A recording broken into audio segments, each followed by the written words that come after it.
Chapter 1 पुरखे और बचपन।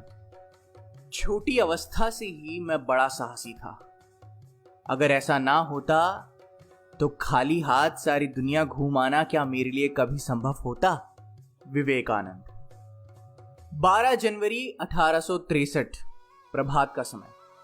स्त्री पुरुषों के दल मकर समतमी के स्नान के लिए गंगा की ओर जा रहे थे। इसी समय कलकत्ता के गण्यमान्य दत्त परिवार में एक बालक का जन्म हुआ जिसका नाम नरेंद्र नाथ रखा गया।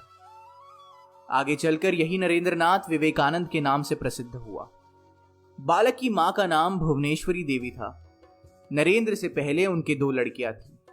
बेटे का मुंह देखने की उनके मन में बड़ी अभिलाषा थी, इसलिए सुबह शाम शिव मंदिर जाकर प्रार्थना करने लगी। कहते हैं कि एक दिन वो पुत्र कामना में इतनी ध्यान मग्न हुई कि उन्हें कैलाशपति शिव सामने खड़े दिखाई दिए। धीरे धीरे उन्होंने शिशु रूप धारण किया और भुवनेश्वरी देवी की गोद में बैठ गए। इससे मां का यह विश्वास बना कि बेटे का जन्म शिव के वरदान से हुआ है, इसलिए उन्होंने उसका नाम वीरेश्वर रखा। घर में यही नाम चलता था और प्रियजन बीले कहकर पुकारते थे। कलकत्ता में कायस्थ वंश के कई दत्त परिवार थे। इन परिवारों में बहुत से योग्य और विद्वान व्यक्ति पैदा हुए। विवेकानंद के समकालीन इतिहासकार रमेश चंद्र दत्त उनमें से एक थे।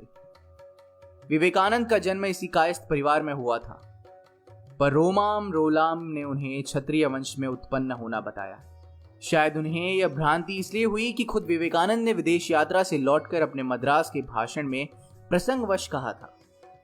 एक बात और, मैंने समाज सुधारकों के मुखपत्र में पढ़ा कि मैं शूद्र हूं और मुझसे पूछा गया था कि एक शूद्र को सन्यासी होने का क्या अधिकार है।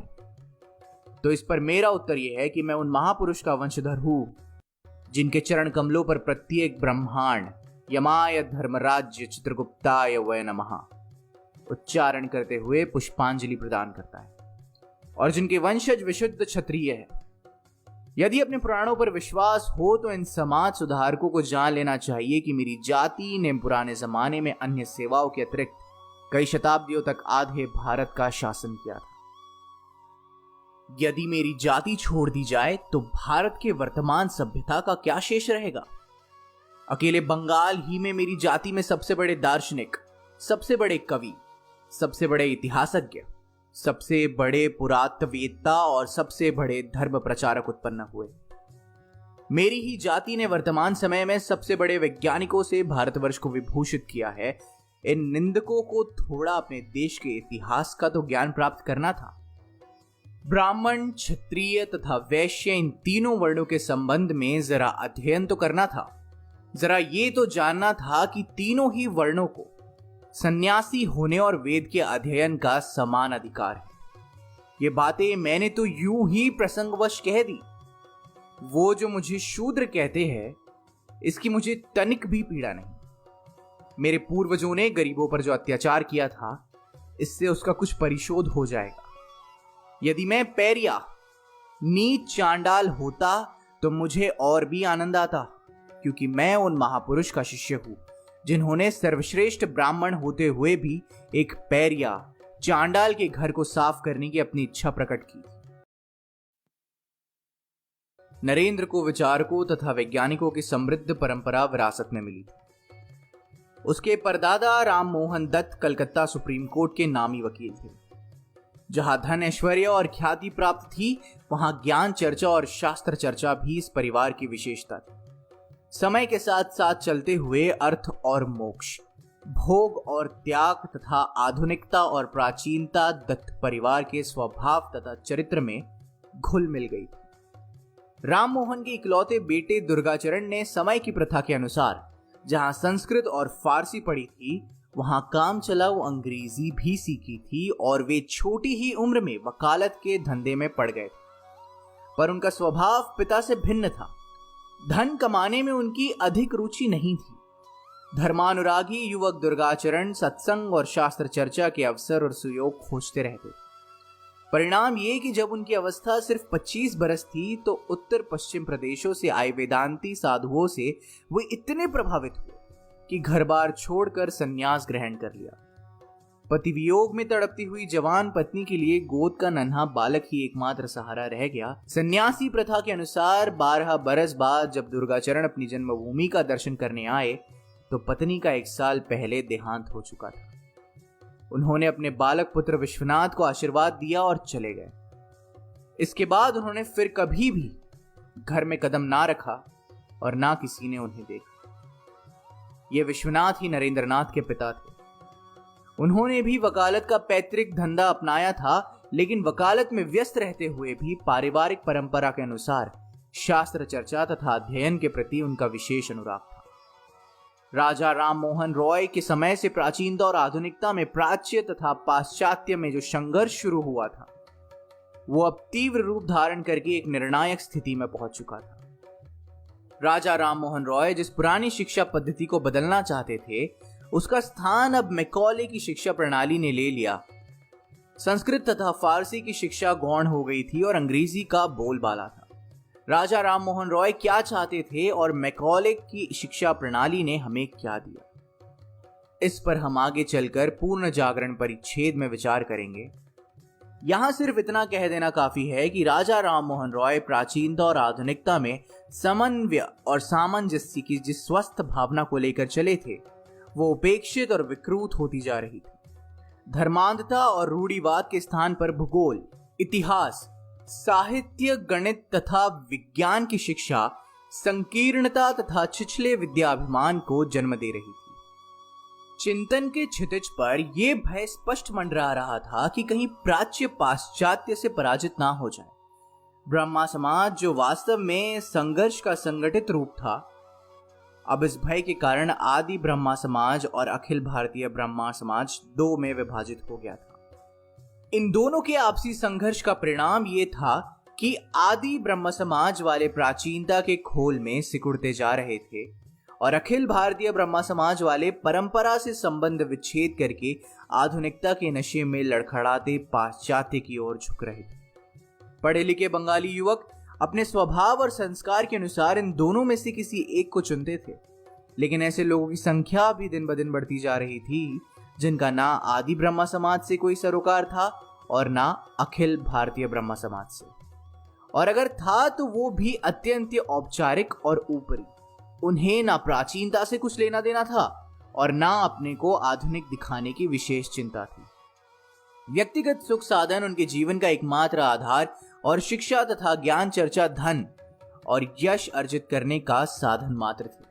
वे अतीत और भविष्य की सरदर्दी मोल न लेकर निश्चित भाव से क्षण में जीते थे। नरेंद्र के पिता विश्वनाथ तीसरी श्रेणी के व्यक्ति थे। धार्मिक कट्टरता का उनमें लेश मात्र न था। अंग्रेजी साहित्य और इतिहास आदि के अध्ययन के अलावा उन्होंने फारसी सीखी थी। हाफिज की कविताएं उन्हें विशेष रूप से पसंद थी। ऊंचे खानदानों के कई मुसलमान मुवक्किल थे और फिर लखनऊ, इलाहाबाद, दिल्ली, लाहौर इत्यादि शहरों की यात्रा के कारण वे अनेक शरीफ मुसलमान परिवारों के घनिष्ठ संपर्क में आ चुके थे। वे मुसलमान के रीति रिवाजों से भली भांति परिचित थे और उनका सम्मान करते थे।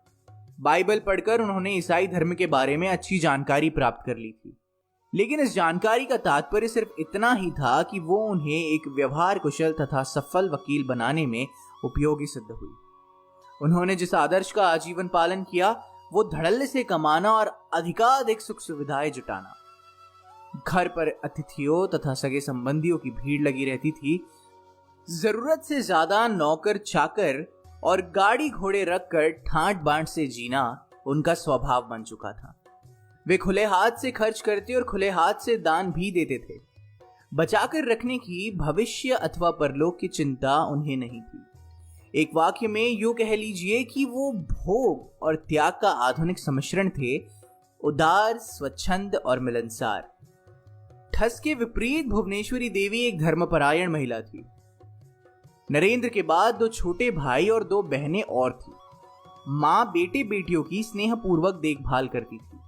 रामायण, महाभारत, भागवत आदि पुराणों का पाठ वे नियमित रूप से किया करती थी और पति तथा पुत्रों से चर्चा चलाकर तत्कालीन हलचलों और आधुनिक विचारधारा से भी अवगत रहती थी। नरेंद्र को मां के मुख से रामायण और महाभारत की कहानियां बड़े चाव से सुनने का शौक था।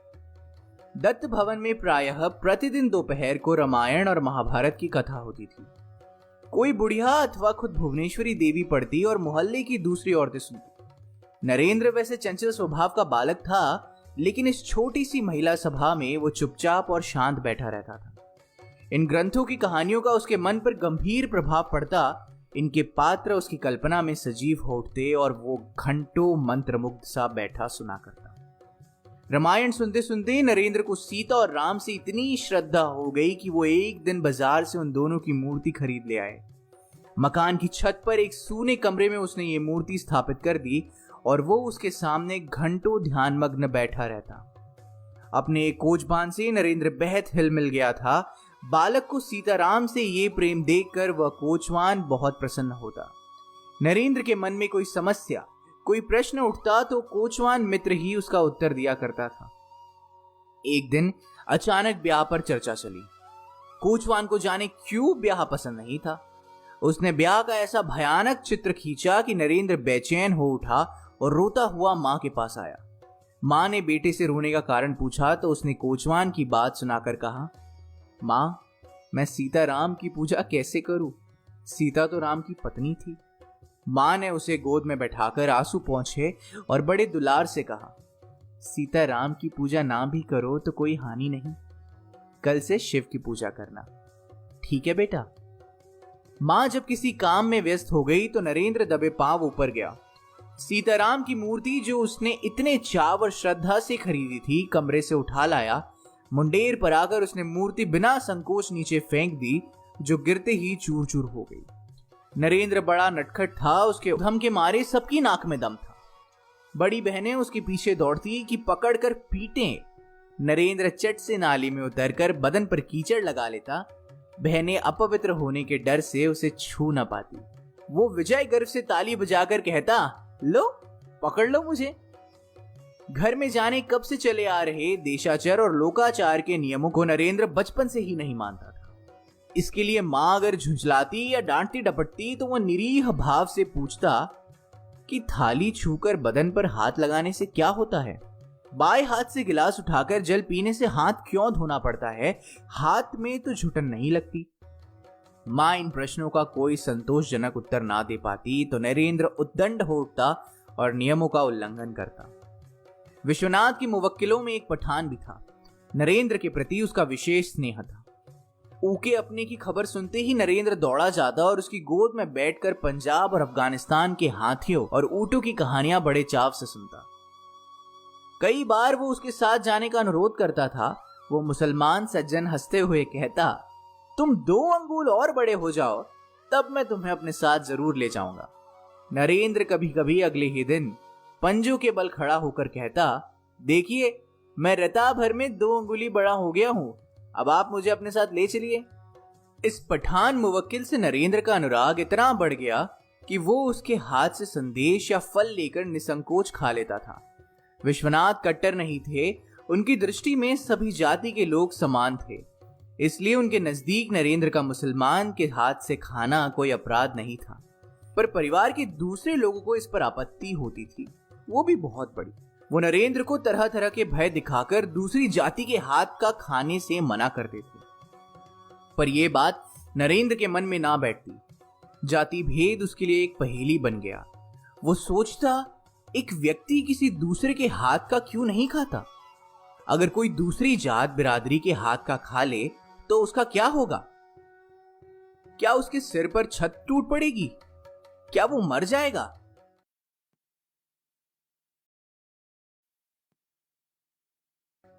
अनेक जातियों के मुवक्किल मुकदमों के सिलसिले में दत्त भवन आते रहते थे। रिवाज के अनुसार बैठक घर के एक कोने में उनके लिए चांदी जड़ाऊ अलग अलग हुक्के रखे रहते थे। एक दिन उक्त विचार मन में लिए नरेंद्र बैठक घर में गया। वहां कोई दूसरा नहीं था। नरेंद्र ने एक एक हुक्के को अपने होठों से लगाकर गुड़गुड़ाया। ये देख उसे बड़ा ही आश्चर्य हुआ कि वो जैसा पहले था वैसा ही बना रहा। उसमें कोई परिवर्तन तो हुआ नहीं।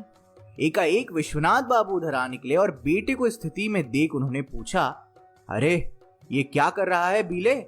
बेटे ने चट उत्तर दिया, मैं ये परीक्षा कर रहा था कि अगर मैं जाति भेद ना मानूं तो मेरा क्या होगा। बाप ने सस्नेह बेटे की तरफ देखा और वो मुस्कुराते हुए पठन कक्ष में चले गए।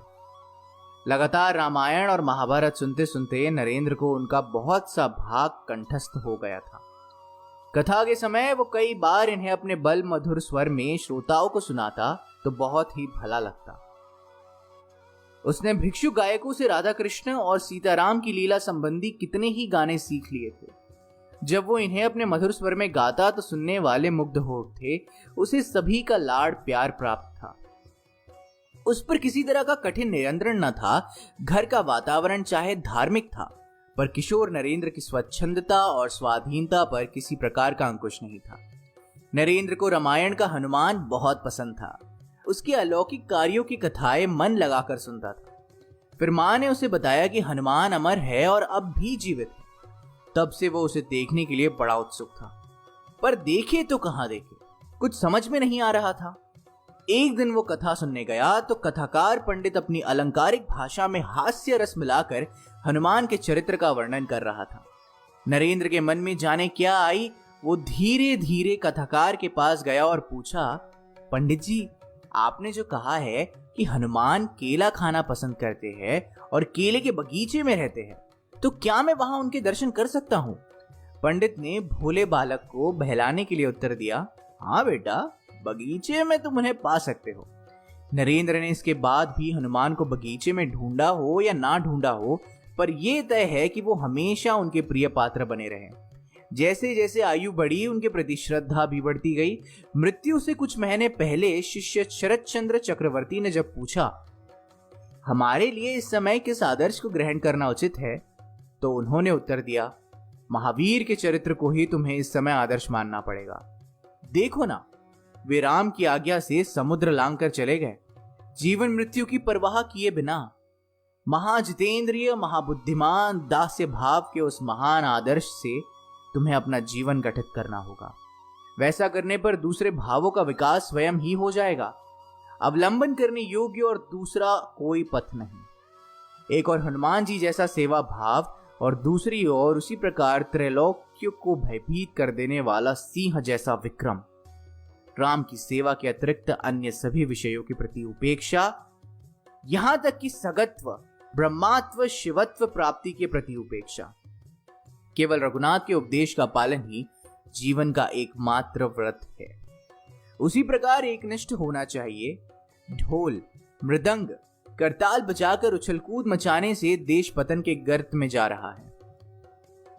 एक तो ये पेट के रोगी मरीजों का दल और उस पर इतनी उछलकूद, भला कैसे सहन होगी?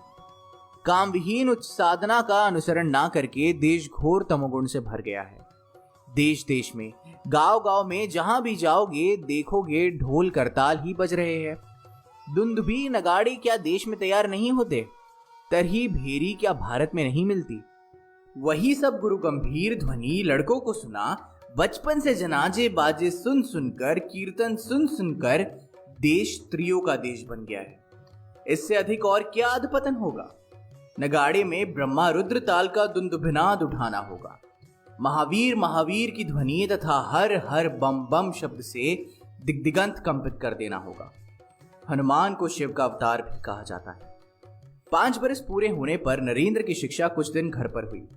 इसके बाद उसे मेट्रोपॉलिटन इंस्टीट्यूट में भेज दिया गया। वहां नरेंद्र को बहुत से हमउम्र सहपाठी मिले। नए साथी पाकर उसके आनंद की सीमा ना रही और उसने जल्द ही अपना एक छोटा सा दल संगठित कर लिया। उसके ये साथी सुबह शाम घर पर खेलने आते। दत्त भवन का विशाल आंगन उनके कोलाहल से गूंज उठता।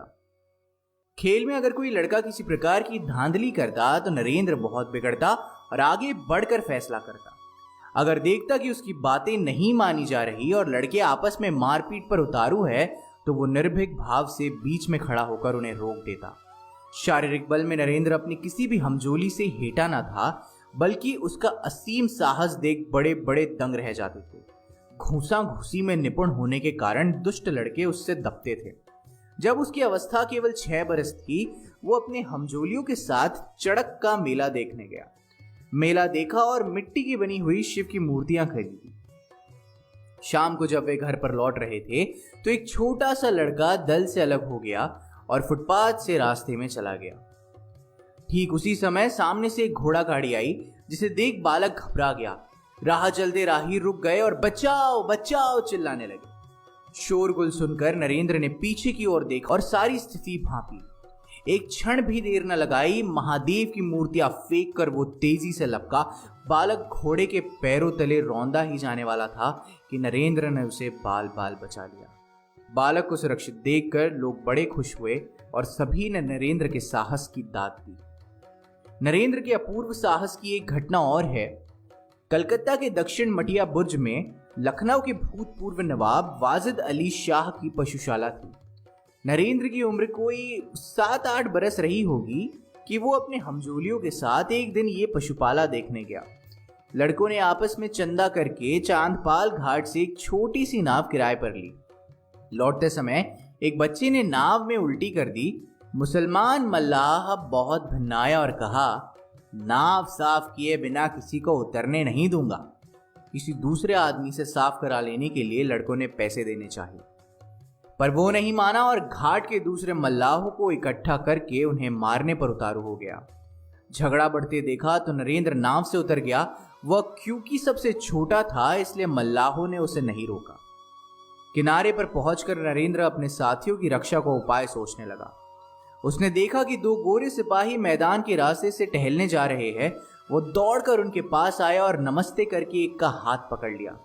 अंग्रेजी तो जानता ना था। नरेंद्र ने उन्हें इशारों से अपनी बात समझाई और घाट की तरफ चलने के लिए खींचने लगा। एक छोटे से सुंदर बालक के इस आग्रह से सिपाही बहुत खुश हुए।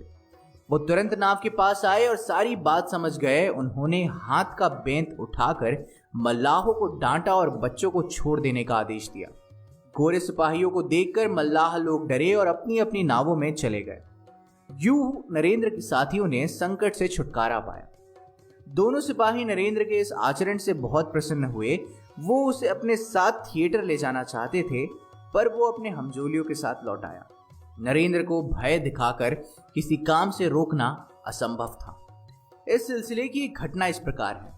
उसके एक पड़ोसी साथी के घर में चंपक फूल का एक पेड़ था। पेड़ की टहनी में पैर की गोंफ डालकर सिर और हाथ नीचे लटकाकर झूलना नरेंद्र का प्रिय खेल था। एक दिन वो पेड़ की ऊंची टहनी पर इसी प्रकार झूल रहा था कि उसके एक साथी का दादा उधर आ निकला। बूढ़े का हृदय भय से कांप गया। एक तो ऊंचाई, दूसरे नरेंद्र के उत्पात से टहनी टूटने की काफी आशंका थी। बूढ़ा ये भी जानता था कि नरेंद्र डराने धमकाने से मानने वाला तो नहीं, इसलिए उसने दुलार से कहा, बेटा इस पेड़ पर ना चढ़, इस पर तो ब्रह्मा राक्षस रहते हैं। नरेंद्र बोला, कहाँ है ब्रह्मा राक्षस? हमने तो नहीं देखा। बूढ़े ने फिर कहा, ब्रह्मा राक्षस दिखाई थोड़े ही देता है, वो तो बिना दिखाए ही गर्दन झपेट लेता है। बूढ़े ने ब्रह्मा राक्षस की विकट आकृति का वर्णन किया और क्रूरता के 2-4 उदाहरण देकर समझाया कि वो अपने आश्रित पेड़ का अपमान कभी सहन नहीं करेगा। नरेंद्र को चुप देखकर बूढ़े ने समझा कि सीख काम कर गई, पर जैसे ही बूढ़ा वहां से हटा, नरेंद्र फिर उसी ऊंची चोटी पर चढ़ बैठा। लेकिन उसके साथी की हिम्मत नहीं पड़ी। वो भयभीयता से नीचे खड़ा रहा। आओ ना ऊपर, नरेंद्र ने उससे कहा। नहीं भाई, ब्रह्मा राक्षस की बात कौन जाने, न मालूम कब किधर से आकर गर्दन मरोड़ डाले, साथी ने उत्तर दिया। धत, तू भी निपट मूर्ख है, नरेंद्र बोला। तेरे दादा डराने के लिए झूठ मूठ बात बना गए। अगर पेड़ पर सचमुच ब्रह्मा राक्षस रहता तो उसने मेरी गर्दन कब की मरोड़ दी होती। नरेंद्र का यही स्वभाव सारी उम्र बना रहा। किसी भी बात पर विश्वास करने से पहले वो उसे तर्क की कसौटी पर कसता था। महेंद्र और भूपेंद्र, उसके छोटे भाई, भी हर तरह चुस्त दुरुस्त थे, पर नरेंद्र से उनका कोई मुकाबला न था। वो जब नरेंद्र से स्वामी विवेकानंद बन गया तो बाल्यकाल के बारे में उसने एक शिष्य से बातें करते हुए कहा, मैं बचपन से ही जिद्दी शैतान था, नहीं तो क्या खाली हाथ सारी दुनिया घुमाना संभव था। चैप्टर 2, शिक्षा। चूंकि हम लोगों ने अपना आधा जीवन विश्वविद्यालयों में बिता दिया है, अतः हमारा मन दूसरों के विचारों से भर गया है।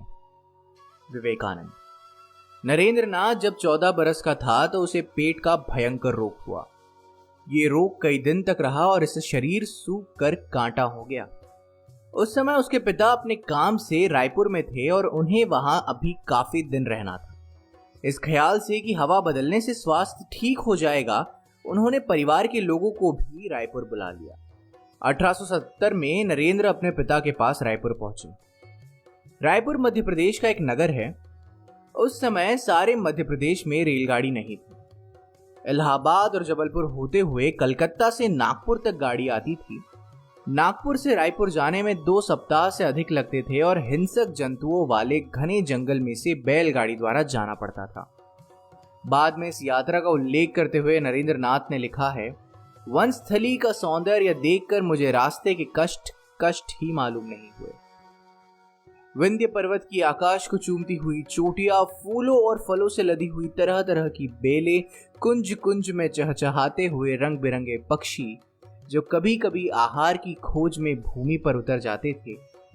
नरेंद्र ने यह सब कुछ पहले पहल देखा था। देश के अतीत की कहानियां उसके मन पर पहले से ही अंकित थी। अब उसका रूप, उसका वैभव, विशालता और महानता भी अंकित हो गई। देश को और अधिक देखने की इच्छा भी यहीं से पैदा हुई। ये वो अवस्था थी जब चरित्र का निर्माण होता है। नरेंद्र के चरित्र का वास्तविक निर्माण भी रायपुर में हुआ। उस समय वहां कोई स्कूल ना था, इसलिए विश्वनाथ बेटे को खुद ही घर पर पढ़ाया करते थे। उन्हें वहां ना तो अदालत जाना होता था और ना मुवक्किलों से माथापच्ची करनी पड़ती थी। फुर्सत ही फुर्सत थी। पाठ्य पुस्तकों के अलावा वो नरेंद्र को इतिहास, दर्शन और साहित्य संबंधी विभिन्न पुस्तकें पढ़ाने लगे। बेटे की ग्राह शक्ति देखकर विश्वनाथ दंग रह गए और उन्हें उसे पढ़ाने में आनंद आने लगा। उन्होंने बड़े परिश्रम से जितना ज्ञान अब तक अर्जित किया था, वो अपने इस सुयोग्य पुत्र को सौंप दिया। उनके घर में हर रोज रायपुर के गुणज्ञानी व्यक्तियों का जगघट होता था। साहित्य, दर्शन आदि विभिन्न विषयों पर चर्चा चलती थी। घंटों वाद विवाद होता और सूक्ष्म विवेचन किया जाता था। उस समय सुबह नरेंद्र भी वहीं उपस्थित होता और वाद विवाद ध्यान से सुना करता था। कभी कभी विश्वनाथ नरेंद्र से भी किसी विषय पर उसकी राय पूछ लेते और यों उसे विवाद में भाग लेने के लिए प्रोत्साहित करते थे। नरेंद्र उम्र में चाहे छोटा था, पर उसके विचार इतने साफ सुथरे और सुलझे हुए थे कि सुनकर बड़े बूढ़े भी आनंद से झूम उठते थे।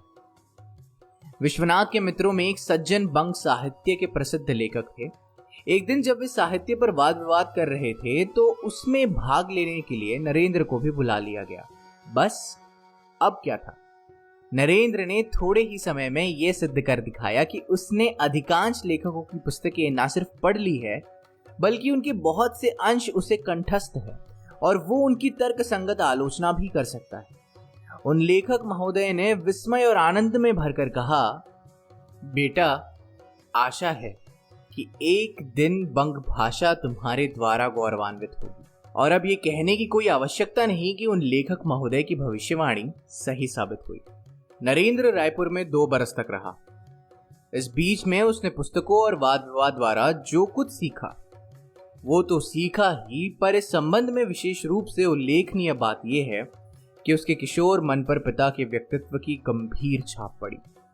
एक दिन नरेंद्र ने जाने कैसे पिता से पूछ लिया, पिताजी, आप हमारे लिए क्या छोड़ रहे हैं? विश्वनाथ ने दीवार पर लगे आईने की तरफ इशारा करते हुए उत्तर दिया, जा आईना में अपना चेहरा देख, तभी समझेगा कि मैंने तुझे क्या दिया है। विश्वनाथ बेटों को सामंती ढंग से कभी डांटते डपटते या बुरा भला नहीं कहते थे, बल्कि उन्हें सुधारने और उनमें आत्मविश्वास पैदा करने का उनका अपना ही ढंग था। अपने उद्दंड स्वभाव के कारण नरेंद्र ने एक दिन मां को कुछ कटु शब्द कह दिए। विश्वनाथ ने इसके लिए बेटे को कुछ नहीं कहा, पर जब नरेंद्र अपने सहपाठियों के साथ अपने पढ़ने के कमरे में गया तो कोयले से दीवार पर यह लिखा मिला, नरेंद्र बाबू ने अपनी माता के प्रति आज इन दुर्वचनों का प्रयोग किया है। नरेंद्र की गर्दन लज्जा से झुक गई और वो इस शिक्षा को उम्र भर नहीं भूल पाए। अगर कोई व्यक्ति नरेंद्र की युक्तिपूर्ण बातों को बच्चे की धृष्टता समझकर उपेक्षा करता तो वो क्रोध के मारे आपे से बाहर हो जाता। उस समय उसे छोटे बड़े का भी ध्यान न रहता। कई बार वो अपने पिता के मित्रों तक को खरी खरी सुना देता। विश्वनाथ इस उद्दंडता के लिए बेटे को क्षमा नहीं करते थे। वे नरेंद्र को दंड देकर आगे के लिए सावधान कर देते थे, पर बेटे की आत्मनिष्ठा को देखते हुए मन ही मन वे प्रसन्न भी होते थे। विश्वनाथ पाक विद्या में भी निपुण थे। नरेंद्र ने उनसे तरह तरह के भोजन बनाने सीखे। कॉलेज में वो अपने मित्रों को समय समय पर अपने हाथ से भोजन बनाकर खिलाया करते थे। फिर जब वे स्वामी विवेकानंद बनकर विश्व भ्रमण पर गए तो विदेशियों को भारतीय खानों का स्वाद चखाया करते थे। अमेरिका में सहस्त्रद्वीप उद्यान में 2 महीने के सहवास में वह अपने शिष्यों को प्रायः अपने हाथ से विभिन्न भारतीय व्यंजन तैयार करके खिलाते थे। 2 बरस के बाद जब नरेंद्र नाथ रायपुर से लौटा तो वो शारीरिक और मानसिक रूप से बहुत बदल चुका था। मित्र उसे अपने बीच पाकर बहुत प्रसन्न हुए। वो स्कूल में दाखिल हुआ और 9वीं और 10वीं कक्षा की तैयारी 1 साल में की, लेकिन स्कूल में सिर्फ वही एक विद्यार्थी था जिसने मैट्रिक की परीक्षा प्रथम श्रेणी में पास की। इससे ना सिर्फ सगे संबंधियों बल्कि स्कूल के अधिकारियों को भी बड़ी खुशी हुई। नरेंद्र शरीर से हृष्ट पुष्ट था और 16 बरस की आयु में 20 बरस का जान पड़ता था। कारण ये कि वो नियमित रूप से व्यायाम किया करता था। बचपन से ही वो कुश्ती का अभ्यास करता आ रहा था। ये राजनीतिक चेतना का युग था। सुरेंद्रनाथ बैनर्जी और आनंद मोहन बसु ने विद्यार्थी संघ की स्थापना की थी और वो नौजवानों को शारीरिक और मानसिक रूप से सबल होने की शिक्षा देते थे। शिमला मोहल्ला में कॉर्नवॉलिस स्ट्रीट के पास एक अखाड़ा था। हिंदू मेले के प्रवर्तक नावगोपाल मित्र ने उसकी स्थापना की थी। नरेंद्रनाथ अपने मित्रों के साथ वही व्यायाम का अभ्यास किया करता। बॉक्सिंग यानी कि मुक्केबाजी में वो एक बार सर्वप्रथम आया और उसे चांदी की तितली पुरस्कार में मिली। अपने समय में वो क्रिकेट का भी अच्छा खिलाड़ी था। उसे घोड़ी की सवारी का शौक था। पिता ने उसके लिए एक अच्छा सा घोड़ा खरीद दिया था जिस पर सवार होकर वह हवाखोरी के लिए जाया करता था। विश्वविख्यात लेखक रोमाम रोला ने अपनी पुस्तक विवेकानंद में लिखा है, नरेंद्र का शैशव और बाल्यकाल यूरोपीय पुनर्जागरण काल के कला प्रेमी राजकुमार सा रहा। उनकी प्रतिमा बहुमुखी थी और सभी दिशाओं में उन्होंने उनका विकास किया। उनका रूप सिंह शावक का सा प्रभावशाली और मृग छौने सा कोमल था। बलिष्ठ सुगठित शरीर कसरतों से और भी मंच गया था। कुश्ती, घोड़े की सवारी, तैरने और नाव खेने का उन्हें शौक था। युवकों के वे नेता और फैशन के नियंत्रता थे। नृत्योत्सवों में वे कलापूर्ण नृत्य करते थे और उनका कंठ बड़ा सुरीला था जिस पर अनंतर रामकृष्ण भी मुग्ध हुए। उन्होंने 4-5 वर्ष तक हिंदू और मुसलमान संगीत चायों के साथ गायन और संगीत का अभ्यास किया। वो स्वयं गीत लिखते भी थे और उन्होंने भारतीय संगीत के दर्शन और विज्ञान पर एक संदर्भ ग्रंथ भी प्रकाशित किया। संगीत में नरेंद्र के मुसलमान उस्ताद बन्नी और हिंदू उस्ताद कांसी घोषाल थे। कांसी घोषाल आदि ब्रह्मा समाज की संगीत साधना में पखावज बजाया करते थे।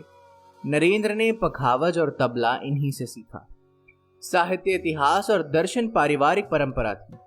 इसी विषय में उसके गुरु भाई स्वामी शारदानंद ने अपनी पुस्तक श्री रामकृष्ण लीला प्रसंग इसमें लिखा है, बड़े होने पर परीक्षा के 2-3 मास पहले वे अपनी पाठ्य पुस्तकों को पढ़ना आरंभ करते थे। अन्य समय अपनी इच्छा के अनुसार दूसरी पुस्तकें पढ़कर समय बिताते थे। इस प्रकार मैट्रिक परीक्षा देने के पहले उन्होंने अंग्रेजी और बांग्ला के अनेक साहित्यिक तथा ऐतिहासिक ग्रंथ पढ़ डाले थे। फलतः परीक्षा की पूर्व उन्हें कभी कभी बहुत अधिक परिश्रम करना पड़ता था।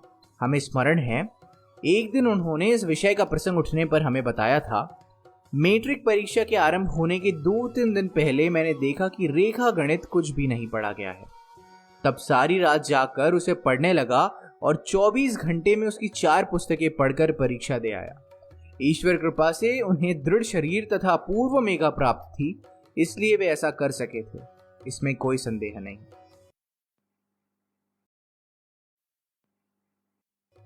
मैट्रिक पास करने के बाद नरेंद्रनाथ जनरल असेंबली कॉलेज में भर्ती हुआ और FA में पढ़ने लगा। इस समय उसकी उम्र 18 बरस थी। उसकी तेज बुद्धि और आकर्षक व्यक्तित्व ने अध्यापकों और छात्रों दोनों का ध्यान आकर्षित किया।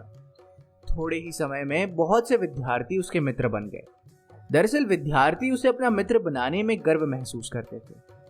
प्रियनाथ सिन्हा नाम के एक मित्र सहपाठी ने इन दिनों के अपने स्मरण में लिखा है, नरेंद्रनाथ हेदो तालाब के पास जनरल असेंबली कॉलेज में भर्ती हुआ और FA वहीं से पास किया है।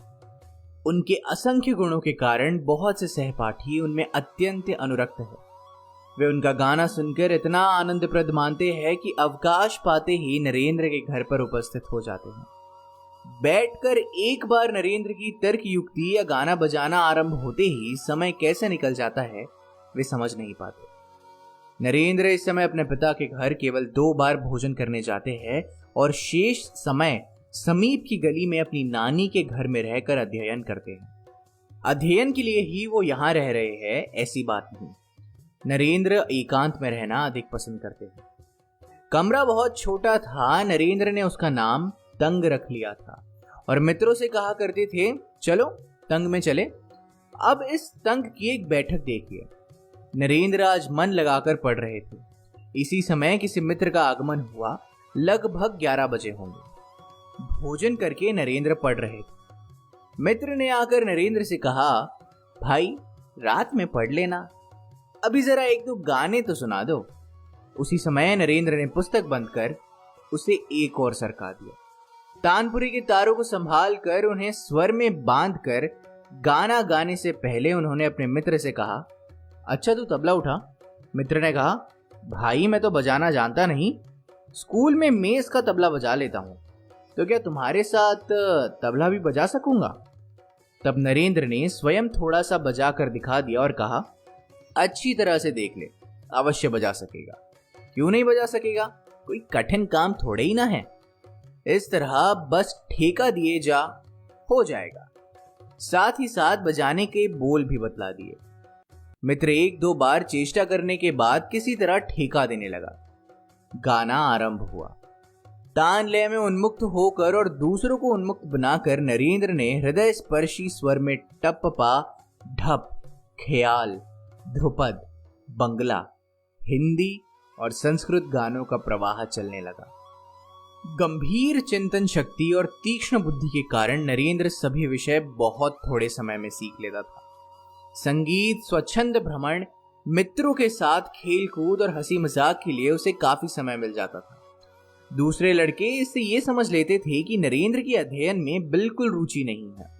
उनकी देखा देखी जो दूसरे लड़के खेलकूद में समय बिताते, उनके लिए इसका परिणाम अच्छा नहीं होता।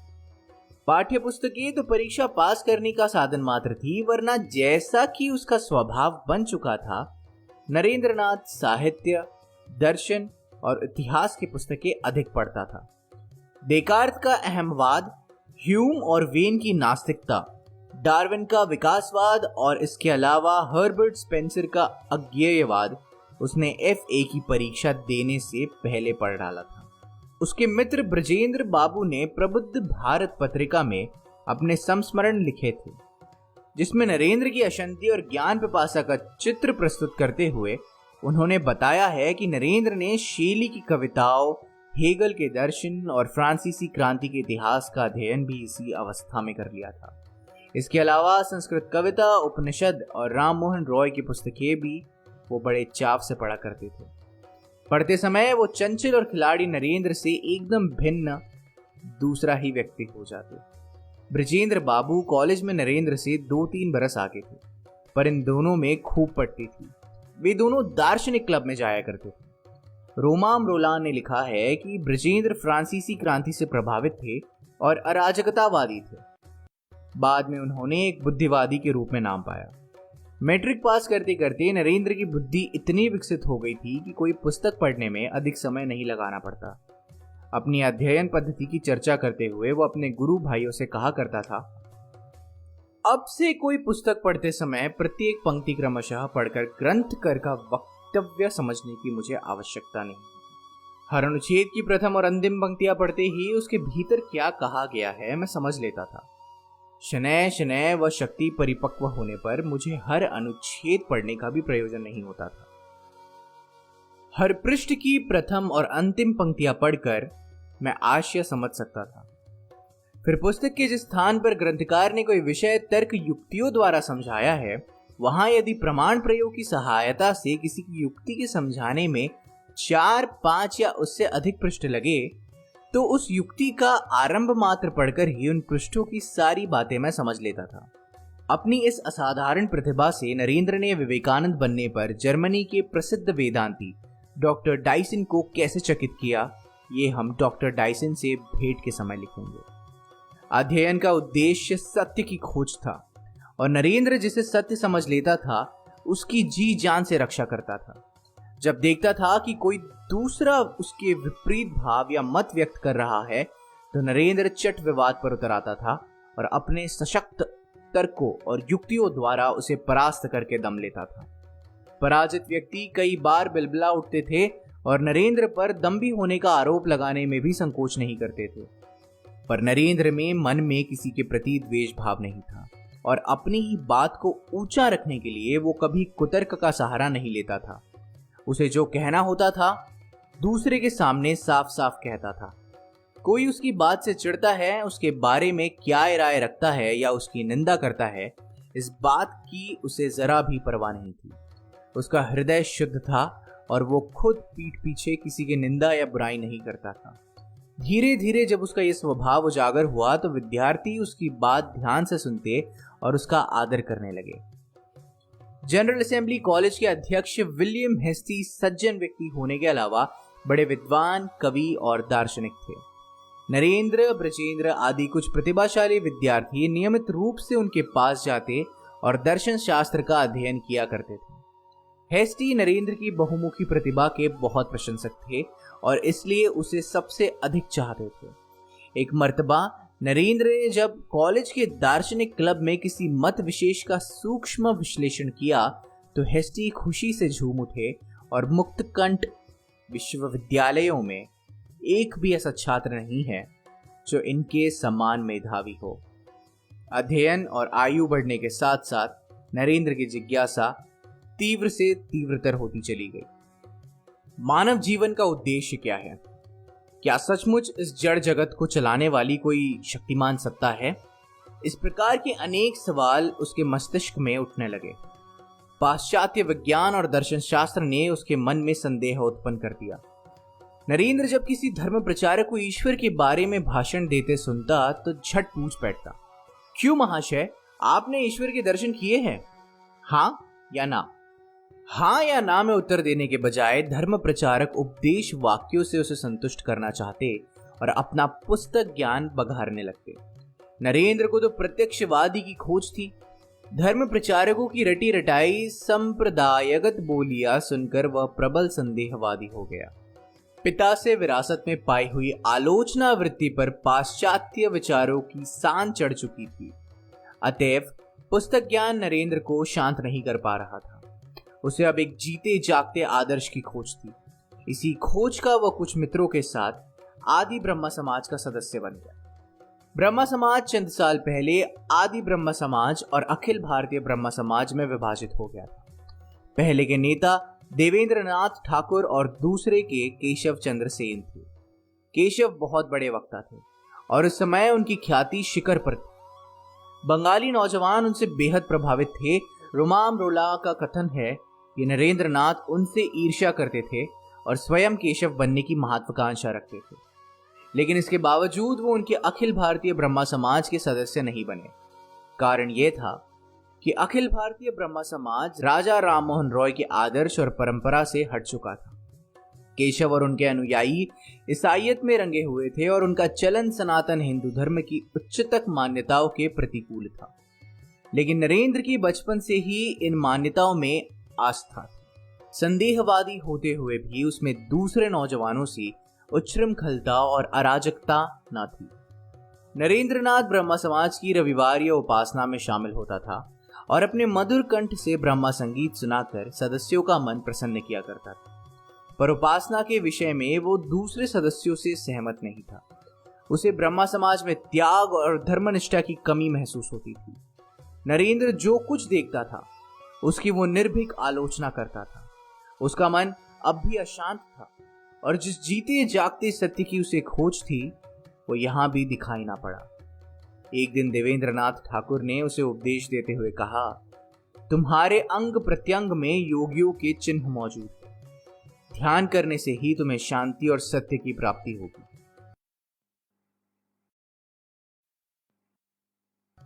नरेंद्र लगन का पक्का था। उसी दिन से ध्यान अनुराग में रंग गया।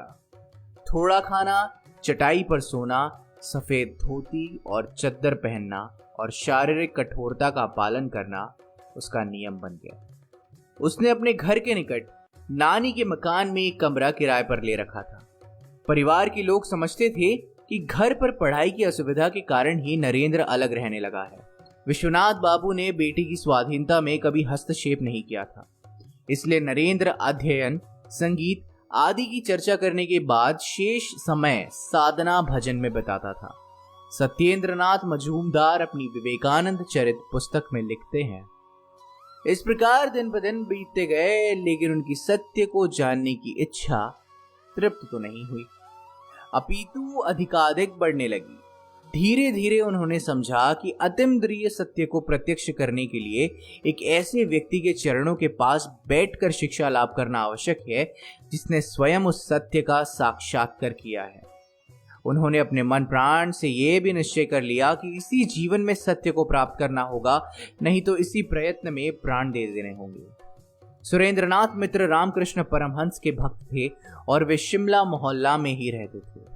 नवंबर 2181 के एक दिन उन्होंने रामकृष्ण परमहंस को अपने मकान पर बुलाया और इस उपलक्ष्य में एक आनंदोत्सव का आयोजन किया। कोई अच्छा गायक ना मिलने के कारण उन्होंने अपने पड़ोसी नरेंद्रनाथ को बुला लिया। रामकृष्ण परमहंस से नरेंद्रनाथ का पहली बार साक्षात्कार हुआ। गाना सुना तो उन्होंने इस युवक की प्रतिभा को पहचान लिया। वो उठकर नरेंद्र के पास आए, कुछ देर बातें की और फिर दक्षिणेश्वर आने का अनुरोध करके चले गए। एफए की परीक्षा निकट थी। नरेंद्र उसमें इतना व्यस्त रहा कि इस बात को भूल ही गया। परीक्षा समाप्त हुई तो पिता ने ब्याह की बात चलाई। नरेंद्र का भावी ससुर दहेज में 10,000 रुपए नकद देने को तैयार था, पर नरेंद्र इस झंझट में कैसे पड़ता। वो मित्रों से कहा करता था, मैं विवाह नहीं करूंगा और तुम लोग देखोगे कि मैं क्या बनता हूं। विश्वनाथ अपने बाबू बेटे पर किसी प्रकार का दबाव नहीं डालते थे। अब इस मामले में नरेंद्र की राय जान लेने का काम उन्होंने अपने संबंधी डॉक्टर रामचंद्र दत्त को सौंपा।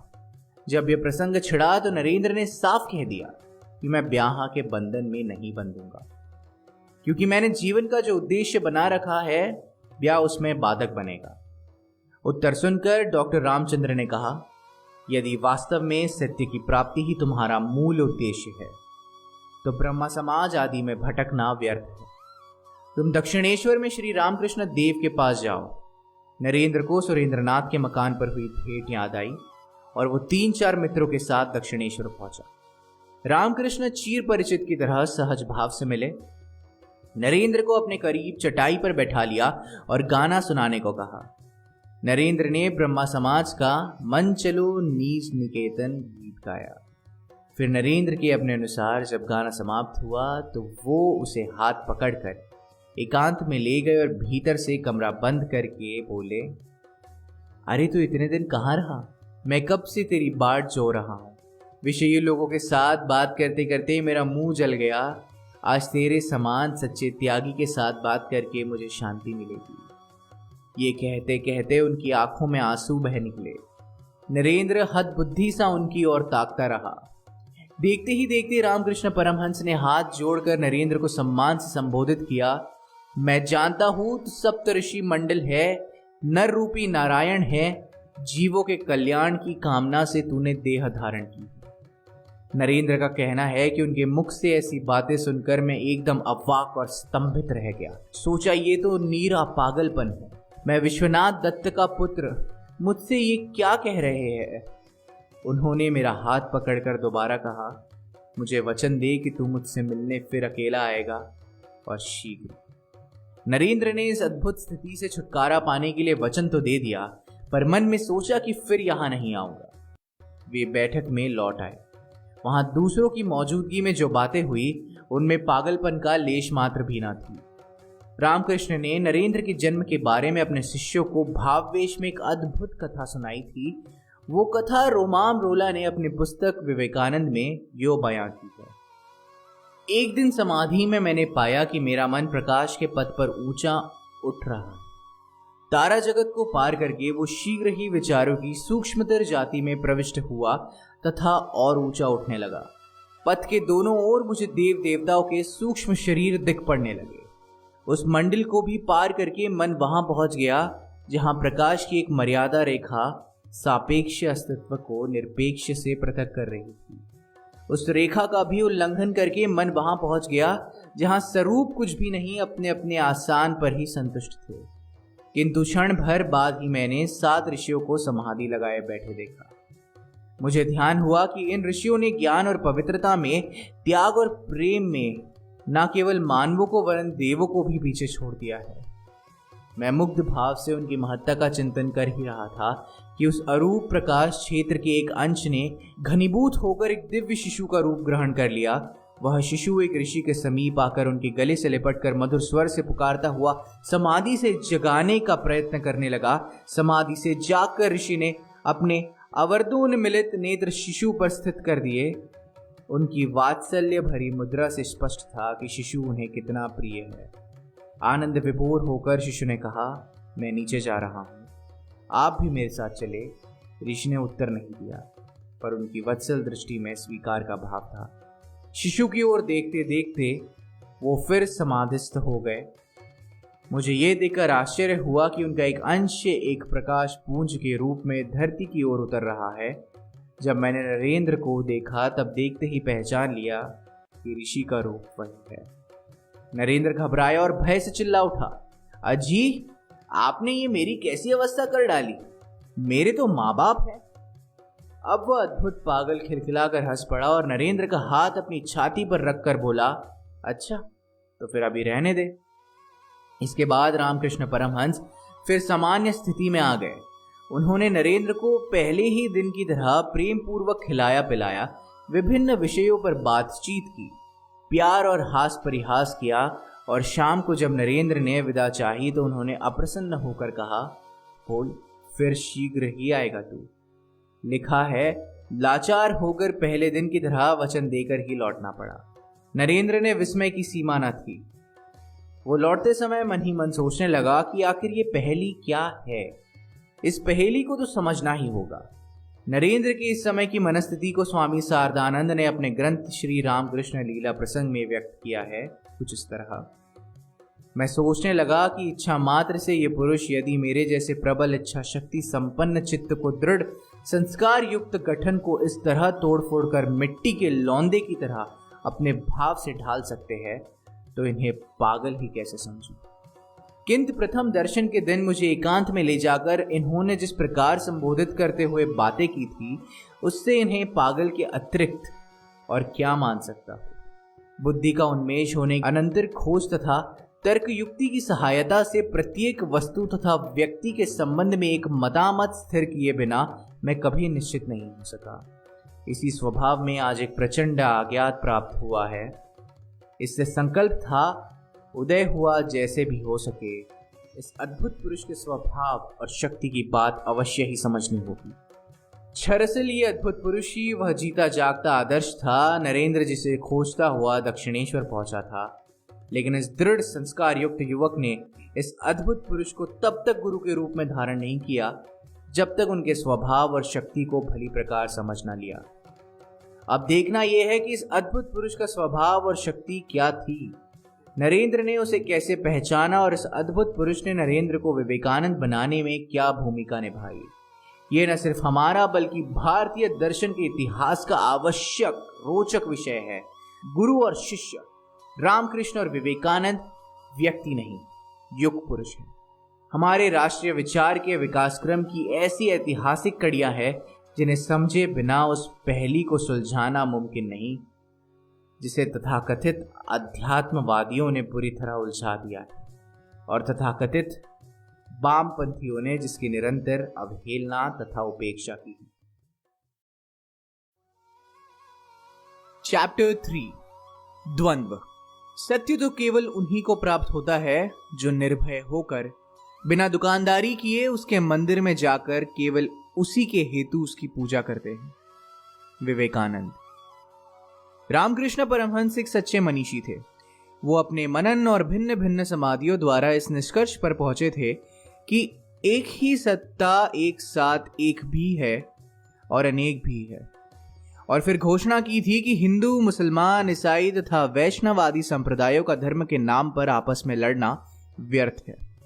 उन्होंने एक ही सत्ता के ईश्वर अल्लाह तथा गॉड अलग अलग नाम रख लिए हैं और अपने अपने मार्ग से एक उसी की खोज कर रहे हैं। अब अपने इस आदर्श को कार्य रूप देने के लिए उन्हें संगठन की जरूरत महसूस हुई। इसके लिए उन्होंने 1884 में शिष्य बनाना शुरू किए और 1886 में अपनी मृत्यु के समय तक 25 शिष्य जुटा लिए थे। नरेंद्र उन सब में श्रेष्ठ था और परमहंस ने उसके निर्माण में अपनी पूरी शक्ति लगा दी। नरेंद्र से उनका प्यार जुनून की हद तक बढ़ गया था। प्रियनाथ सिन्हा अपने स्मरण में लिखते हैं, नरेंद्र बहुत दिनों से श्री रामकृष्ण देव के पास नहीं गए थे, इसलिए वे स्वयं एक दिन सवेरे रामलाल के साथ कलकत्ता में नरेंद्र के तंग में आए। उस दिन सवेरे नरेंद्र के कमरे में 2 सहपाठी हरिदास चट्टोपाध्याय और दशरथी सान्याल बैठे थे। ये लोग कभी पढ़ते थे तो कभी वार्तालाप करते थे। इसी समय बहिर्द्वार पर नरेन नरेन ये शब्द सुनाई पड़े। स्वर सुनते ही नरेंद्र हड़बड़ाकर तेजी से नीचे पहुंचे। उनके मित्रों ने भी समझ लिया कि श्री रामकृष्ण देव आए हैं, इसलिए नरेंद्र इतने अस्त व्यस्त होकर उन्हें परस्पर साक्षात्कार हुआ। श्री रामकृष्ण नरेंद्र को देखते ही अश्रुपूर्ण लोचनों से गदगद स्वर में कहने लगे, तू इतने दिनों तक आया क्यों नहीं? हाँ नरेंद्र, इतने दिनों तक क्यों नहीं आया? बार बार इस तरह कहते कहते कमरे में आकर बैठ गए। बाद में अंगोछे में बंधे संदेश को खोलकर नरेंद्र को खा खा कहकर खिलाने लगे। वे जब कभी नरेंद्र को देखने आते तो कुछ न कुछ अति उत्तम खाद्य वस्तु उनके लिए अवश्य बांध कर ले आते। बीच बीच में लोगों के द्वारा भी भेज देते थे। नरेंद्र अकेले खाने वाले तो थे नहीं।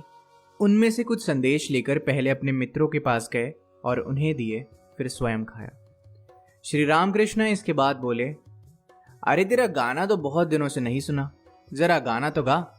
उसी समय तानपुरा लेकर उसका कान ऐंठ स्वर बांधकर नरेंद्र ने गाना प्रारंभ किया। जागो मां कुल कुंडलिनी। जो ही गाना आरंभ हुआ, श्री रामकृष्ण भी भावास्त होने लगे। गाने के स्तर स्तर में उनका मन ऊपर उठने लगा, आंखें भी अपलक हो गई, अंग स्पंदनहीन हो गए, मुख ने अलौकिक भाव धारण किया और धीरे धीरे संगमरमर की मूर्ति के समान निस्पंद हो वे निर्विकल्प समाधि में लीन हो गए। नरेंद्र के मित्रों ने इससे पहले किसी मनुष्य को इस प्रकार भावास्त नहीं देखा था। वे श्री रामकृष्ण की यह अवस्था देखकर मन में सोचने लगे, मालूम होता है शरीर में किसी प्रकार की वेदना सहसा उत्पन्न हो गई है, इसलिए वे संज्ञा शून्य हो गए हैं। वो बहुत डरे। दशरथी तो जल्दी जल्दी पानी लाकर उनके मुख पर छींटा देने का प्रयत्न करने लगे। ये देखकर नरेंद्र उनको रोक कर कहने लगे, उसकी कोई आवश्यकता नहीं, वे संज्ञा शून्य नहीं हुए हैं, वे भावास्त हुए हैं। फिर से गाना सुनते सुनते वे चेतना युक्त हो जाएंगे। नरेंद्र ने इस बार श्यामा विषयक गाना प्रारंभ किया। उन्होंने एक बार तेमनी तेमनी तेमनी करे नाचो माँ श्यामा, इस प्रकार के बहुत से श्यामा विषयक कभी भावाविष्ट हो जाते थे और कभी स्वाभाविक अवस्था प्राप्त कर लेते थे। नरेंद्र बहुत देर तक गाना गाते रहे। अंत में गाना समाप्त होने पर श्री रामकृष्ण देव बोले, दक्षिणेश्वर चलेगा? कितने दिनों से नहीं गया है, चलना फिर लौट आना। नरेंद्र उसी समय तैयार हो गए। पुस्तक आदि उसी तरह पड़ी रही, केवल तानपुरे को यत्न पूर्वक रखकर उन्होंने श्री गुरुदेव के साथ दक्षिणेश्वर प्रस्थान किया। नरेंद्र अगर कुछ दिनों तक दक्षिणेश्वर नहीं जाता था तो रामकृष्ण बहुत व्याकुल हो उठते थे। 1886 की बात है। वो एक दिन बरामदे में बेचैन घूर रहे थे और रोते हुए कह रहे थे, माँ, उसे देखे बिना मैं रह नहीं सकता। कुछ क्षण बाद उन्होंने अपने को संभाला और कमरे में शिष्यों के पास आकर बैठ गए। इतना रोया पर नरेंद्र नहीं आया। वे बेसुध से कह रहे थे, उसे एक बार देखने के लिए मेरे हृदय में बड़ी पीड़ा होती है, छाती के भीतर मानो कोई मरोड़ रहा है, पर मेरे खिंचाव को वो नहीं समझता। जब नरेंद्र आ जाता तो पहले उससे गाने सुनते और फिर खूब खिलाते पिलाते थे। कई बार उसे ढूंढने खुद भी शहर जाते थे। रामकृष्ण नरेंद्र को अपने शिष्यों में सबसे अधिक प्यार करते थे। उन्होंने सुरेंद्र नाथ के मकान पर पहली ही नजर में पहचान लिया था कि नरेंद्र एक सत्यनिष्ठ और दृढ़ चरित्र युवक है और उसमें लोकनायक बनने की बड़ी संभावनाएं हैं। रामकृष्ण ने अपनी अंतर्दृष्टि से भांप लिया कि उनके जितने मत उतने पथ, सार्वभौम संदेश का प्रचार करने के लिए नरेंद्र एक योग्य अधिकारी है। सिर्फ इतना ही नहीं, उनकी मिथक सृष्टा समुद्र कल्पना ने उसे सप्तर्षि मंडल में से एक नर रूपी नारायण बना दिया। जिस तरह रामकृष्ण परमहंस को देखकर नरेंद्र की एक राय बनी, उसी तरह नरेंद्र को देखकर परमहंस की जो राय बनी उसे उन्होंने यूं व्यक्त किया है, मेरे नरेंद्र के भीतर थोड़ी भी कृत्रिमता नहीं है। बजाकर देखो तो ठन ठन शब्द होता है। दूसरे लड़कों को देखता हूं, मानो आंख कान दबाकर किसी तरह 2-3 परीक्षाओं को पार कर लिया है। बस वहीं तक उतना करते ही सारी शक्ति निकल गई है। परंतु नरेंद्र वैसा नहीं है। हंसते हंसते सब काम करता है। पास करना उसके लिए कोई बात ही नहीं। वह ब्रह्मा समाज में भी जाता है, वहां भजन गाता है, परंतु दूसरे ब्रह्मों की तरह नहीं। वह यथार्थ ब्रह्मा ज्ञानी है। ध्यान के लिए बैठते ही उसे ज्योति दर्शन होता है। उसे मैं यूं ही प्यार नहीं करता। नरेंद्र के इन्हीं गुणों के कारण रामकृष्ण अपने शिष्यों में से उसे सबसे अधिक प्यार करते और उसे अपनाकर अपने युग कार्य के लिए तैयार करना चाहते थे। लेकिन नरेंद्र भी सहज में हाथ लग जाने वाला नहीं था। वह भी दृढ़ संस्कार युक्त गठन का असाधारण युवक था, जिसके बाहरी आचरण से लोग उसे उद्दंड, हठी, दंभी तथा कैसे तड़प रहा है और जीवन रहस्य पा जाने के लिए सुख भोग तो क्या, वह प्राण तक होम कर सकता है। रामकृष्ण किसी भी व्यक्ति को जांच परख कर ही अपना शिष्य बनाया करते थे। नरेंद्र की असाधारण प्रतिभा को चाहे उन्होंने पहचान लिया था और चाहे वे उसे तन मन से प्यार करते थे, उसे देखे बिना चैन ना पड़ता था। लेकिन शिष्य के रूप में ग्रहण करने से पहले उसकी भी परीक्षा लेना आवश्यक था। हो सकता है कि दृष्टि ने धोखा खाया हो। इसी तरह जो व्यक्ति शिक्षा देने का योग्य अधिकारी ना हो, नरेंद्र उसे गुरु धारण करने को तैयार नहीं था।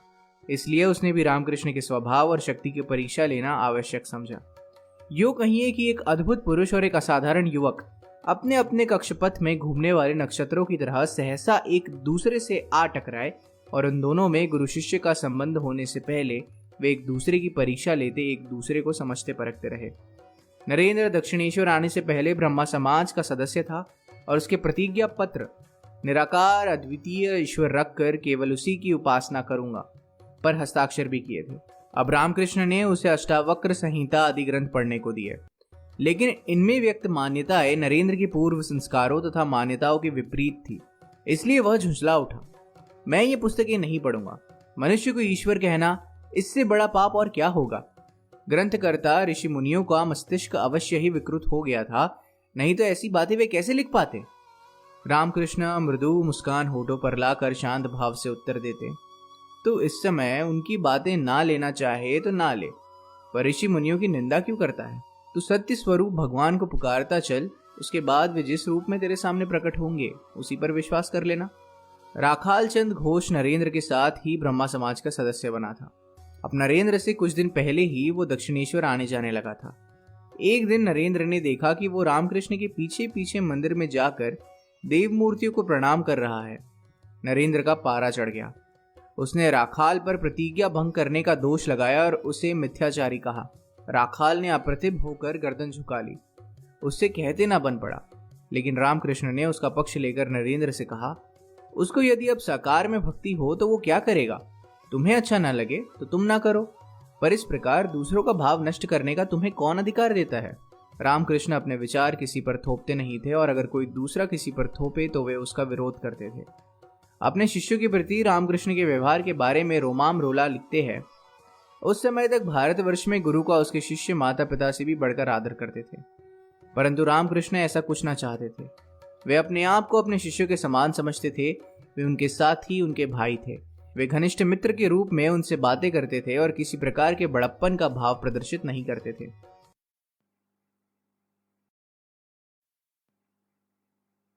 एक दिन की बात है कि केशव चंद्र सेन, विजय कृष्ण गोस्वामी आदि ब्रह्मा समाज के प्रसिद्ध नेता रामकृष्ण के पास बैठे थे। नरेंद्र भी वहां मौजूद थे। परमहंस भावावेश में उनकी ओर देखते और बातें करते रहे। लेकिन जब वे चले गए तो रामकृष्ण ने अपने भक्तों को मुखातिब करते हुए कहा, भाव में मैंने देखा केशव ने जिस एक शक्ति के बल पर प्रतिष्ठा प्राप्त की है, नरेंद्र में उस प्रकार की 18 शक्तियां हैं। कृष्ण और विजय के मन में ज्ञान दीप जल रहा है, नरेंद्र में ज्ञान सूर्य विद्यमान है। नरेंद्र ने प्रतिवाद किया, क्या कहते हैं आप? कहाँ विश्वविख्यात केशव सेन और कहाँ स्कूल का एक नगण्य लड़का नरेंद्र। लोग सुनेंगे तो आपको पागल कहेंगे। रामकृष्ण ने मृदु हास्य कर सरल भाव से उत्तर दिया, मैं क्या करूं भला, माँ ने दिखा दिया इसलिए कहता हूं। माँ ने दिखा दिया या आपके मस्तिष्क का ख्याल है, कैसे समझूं? नरेंद्र ने कहा। मुझे तो महाराज यदि ऐसा होता तो यही विश्वास कर लेता तो ये मेरे मस्तिष्क का ही ख्याल है। पाश्चात्य विज्ञान और दर्शन ने इस बात को निसंदेह प्रमाणित कर दिया है कि कान, आंख आदि इंद्रियां कई बार हमें भ्रम में डाल देती है। ये हमें पग पग पर धोखा देती रहती है। आप मुझे प्यार करते रहते हैं और प्रत्येक विषय में मुझे बड़ा देखने की इच्छा करते हैं, इसलिए संभवतः आपको ऐसे दर्शन होते रहते हैं। जो बात तर्क की कसौटी पर खरी ना उतरे उस पर विश्वास कर लेना नरेंद्र के स्वभाव के विपरीत था। वह रामकृष्ण के हर शब्द को तोलता था और संदेह व्यक्त करने में सकुचाता नहीं था। रामकृष्ण भी नाराज होने या बुरा मानने के बजाय इसी से उसे अधिक चाहते थे। नरेंद्र के आने से पहले उन्हें काली से ये प्रार्थना करते सुना गया था, माँ, मैंने जो कुछ उपलब्धियां प्राप्त की है उनमें संदेह करने वाले किसी व्यक्ति को मेरे पास भेज दो। नरेंद्र ने विज्ञान और पाश्चात्य दर्शन पढ़ा था। उसने जब दक्षिणेश्वर आना जाना शुरू किया तो वह अंधविश्वास और मूर्ति पूजा से सख्त घृणा करता था। उस समय न सिर्फ भक्तगण रामकृष्ण को अवतार मानते थे, बल्कि वे खुद भी अपने को अवतार मानते थे और शिष्यों से कहते थे, जो राम था, जो कृष्ण था, वही अब रामकृष्ण है। लेकिन नरेंद्र ने इस बारे में उन्हें साफ साफ कहा, चाहे सारी दुनिया आपका अवतार कहे, पर जब तक मुझे इसका प्रमाण नहीं मिलता मैं आपको वैसा नहीं कहूंगा। रामकृष्ण ने मुस्कुराते हुए नरेंद्र की बात का समर्थन किया और शिष्यों से कहा, किसी भी बात को केवल मेरे कहने के कारण स्वीकार ना करो, तुम स्वयं हर एक बात की परीक्षा करो। रामकृष्ण अद्वैत सिद्धांत की जो ब्रह्मा की एकता सूचक शिक्षा देते थे, नरेंद्र उस पर तनिक भी ध्यान नहीं देता था, बल्कि कई बार उसका मजाक उड़ाते हुए अपने मित्र हाजरा से कहा करता था, क्या यह संभव है? लोटा ईश्वर है, कटोरा ईश्वर है, जो कुछ दिखाई पड़ रहा है तथा हम सब भी ईश्वर है। नरेंद्र की इस प्रकार की आलोचना से रामकृष्ण के भक्त और शिष्य उससे चिढ़ गए थे। शुरू में वे उसे कठिन तथा अहंकारी समझने लगे थे, पर नरेंद्र का ज्ञान देखकर स्वयं रामकृष्ण का आनंद इतना तीव्र हो उठता था कि वे बीच बीच में भावानिष्ठ हो जाते थे। रोमाम रोला लिखते हैं, नरेंद्र की तीव्र आलोचना और उसके आवेगमय तर्क उन्हें आनंद से मग्न कर देते थे। नरेंद्र की उज्ज्वलतम तर्क बुद्धि और सत्य के अनुसंधान के लिए उसकी अथक निष्ठा के प्रति उनकी गहरी श्रद्धा थी। वे उसे शैव शक्ति का प्रकाश मानते थे और कहते थे कि ये शक्ति ही अंत में माया को पराभूत करेगी। वो कहते थे, देखो कैसी अंतर्भीति दृष्टि है, ये एक प्रज्वलित अग्निशिखा है जो समस्त अपवित्रता को भस्म कर देगी। महामाया स्वयं भी उसके पास 10 कदम के अंदर तक नहीं घुस सकती। उसने उसे जो महिमा दी है उसकी शक्ति ही उसे पीछे रोक रखती है। यह भी लिखा है, तथापि कभी कभी जब उसकी आलोचना दूसरों का कोई ख्याल ना करते हुए कठोर भाव से प्रयुक्त होती थी तो उससे वृद्ध रामकृष्ण को दुख का अनुभव होता था। नरेंद्र ने रामकृष्ण के मुंह पर ही कहा था, आप कैसे जानते हैं कि आपकी उपलब्धियां केवल आपके अस्वस्थ मस्तिष्क ही की उपज या केवल दृष्टिग्राम मात्र नहीं है? इन मतभेद के बावजूद अद्भुत पुरुष और असाधारण युवक के आपसी संबंध दिन दिन कैसे घनिष्ठ और स्निग्ध होते जा रहे थे, इसके 2 उदाहरण लीजिए। नरेंद्र कोई 2 सप्ताह से दक्षिणेश्वर नहीं आया था।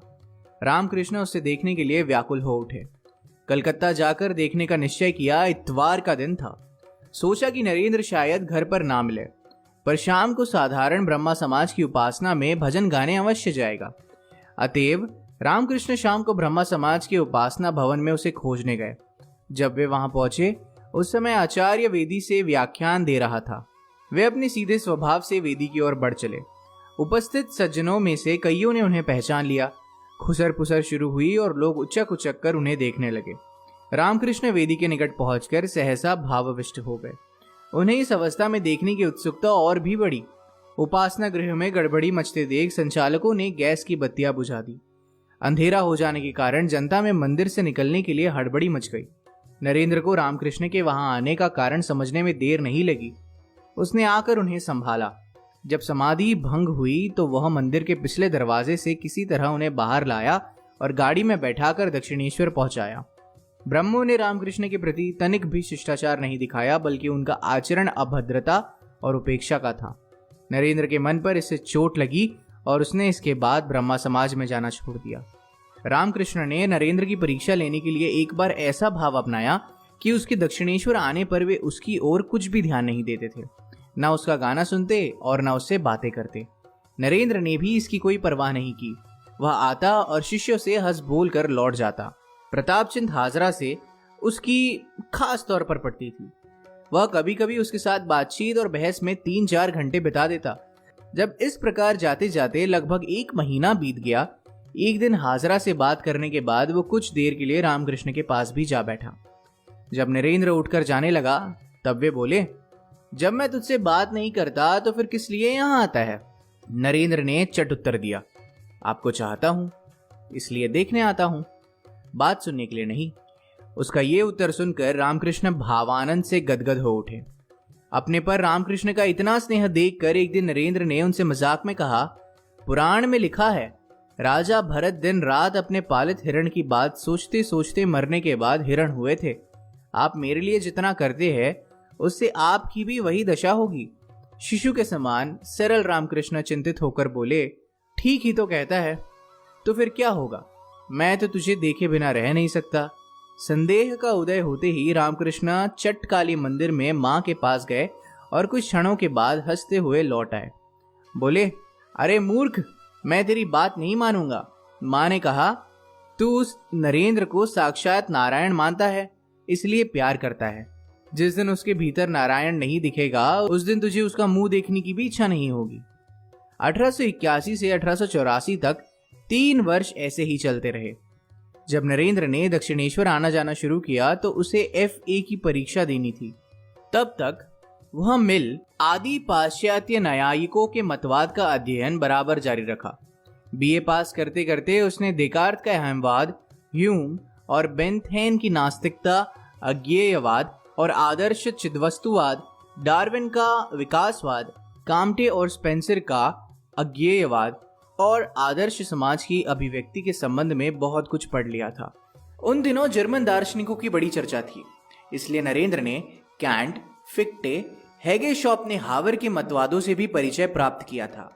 इसके अलावा स्नायु और मस्तिष्क के गठन एवं कार्य प्रणाली को समझने के लिए मेडिकल कॉलेज में जाकर व्याख्यान सुने और विषय का अध्ययन किया। लेकिन इस सब से ज्ञान की प्यास बुझने के बजाय और तीव्र हो उठी। उसके हृदय में सत्य तत्व निर्णय करने का प्रबल उत्साह था। एक तरफ पश्चिम का भौतिकवाद और दूसरी तरफ दक्षिणेश्वर का अध्यात्मवाद, दोनों के बीच डोल रहा उसका मन अत्यंत अशांत था। बिना अनुभव किए ईश्वर को मानने की उपेक्षा नरेंद्र नास्तिक बन जाना बेहतर समझता था। निर्णय कर लेना सहज नहीं था। घर का वातावरण और पारिवारिक परंपरा भी 2 परस्पर विरोधी आदर्श प्रस्तुत कर रही थी। एक तरफ दादा का त्याग था, जिन्होंने सब कुछ छोड़कर संन्यास धारण किया था। दूसरी तरफ पिता का भोगवाद, जिन्होंने वकालत जमाई थी। ज्यादा से ज्यादा रुपए कमाना और ठाठ से खर्च करना ही उनके जीवन का लक्ष्य था। पाश्चात्य शिक्षा के प्रभाव से उन्होंने अतीत को भुलाकर वर्तमान में रहना सीखा था। वे संस्कृत नहीं जानते थे, इसलिए गीता और उपनिषद आदि का अध्ययन उन्होंने नहीं किया था और ना करने की आवश्यकता ही महसूस की थी। वे चाहे अपने को स्वतंत्र चिंतक मानते थे, पर आत्मा तथा शरीर का क्या संबंध है, ईश्वर है या नहीं, ये जानने की चिंता उन्होंने कभी नहीं की। फारसी के सूफी कवि हाफिज की कविता और बाइबल में दर्ज ईसा मसीह की वाणी ही उनके आध्यात्मिक भाव की चरम सीमा थी। नरेंद्र को धर्म में प्रवृत्त देखकर उन्होंने एक दिन उसे बाइबल उपहार में दिया और कहा, ले, धर्म कर्म सभी इसी में है। दरअसल हाफिज की कविता तथा बाइबल भी वे मन बहलावे अथवा फैशन के तौर पर पढ़ते थे। उनकी स्वार्थ प्रिय बुद्धि को इन 2 ग्रंथों की भी और कोई व्यवहारिक उपयोगिता दिखाई नहीं देती थी। वे नितांत आत्मसेवी थे। धन और यश उनकी जीवन नौका के 2 चप्पू थे। पहले आप सुख भोग से रहो, फिर जो धन बचे उसे दान में देकर दूसरों की दृष्टि में सुखी और श्रेष्ठ बनो। कलकत्ता के शिक्षित समाज में ऐसे ही लोगों की संख्या दिन दिन बढ़ रही थी। इन लोगों की यह धारणा बन गई थी कि विज्ञान, स्वतंत्र चिंतन और आध्यात्मिक भी अगर है तो पश्चिम के पास है। हमारे ऋषियों तथा शास्त्रों से अंधविश्वास और दुर्बलता के सिवा और कुछ नहीं सीखा जा सकता। इसी पाश्चात्य शिक्षा के कारण ब्रह्मा समाज 2 में विभाजित हो गई थी। भावावेश में आनंद विभोर हो जाने वाले रामकृष्ण का अद्वैतवाद ही ऐसा था जो आत्मत्यागी और सत्यनिष्ठ युवकों को अपनी ओर आकृष्ट कर रहा था, पर नरेंद्र की तर्क बुद्धि उससे भी अपना सामंजस्य स्थापित नहीं कर पा रही थी।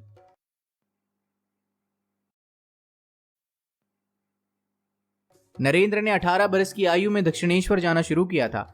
अब बीए की परीक्षा देते समय उसकी आयु 21 बरस थी। यह तय था कि व्यक्तिगत सुख भोग को उसने अपने आदर्श के रूप में कभी ग्रहण नहीं किया था। सत्य का अनुसंधान, समाज, राष्ट्र और मानव जाति का कल्याण ही उसके जीवन का परम ध्येय था।